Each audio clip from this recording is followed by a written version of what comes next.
धनी के मनी तू खर्चा कला।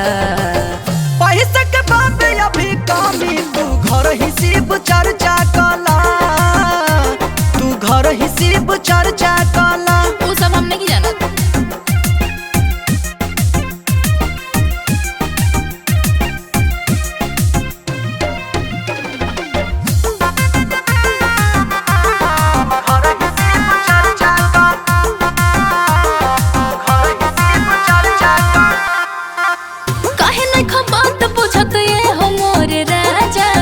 जई हत मार ली हो चार चिलम गाजा। तमन चंगा कठौती में गंगा बाहो। धनी करी जबन काम अभी मंदा बाहो। सुनी सगर समान के जान हमर परचा धोल।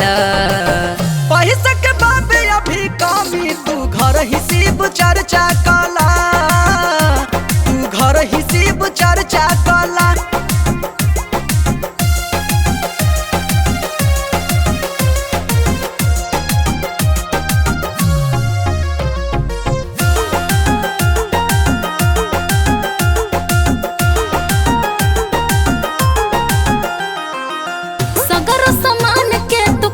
खरीदारे जई हसुरज धके पटना से गाड़ी।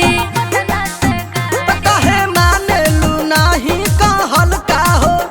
कुछ कही त करेलू त हल्का हो। करी ना लइनी हकीन के गेरुआ रंग गमछा धोल।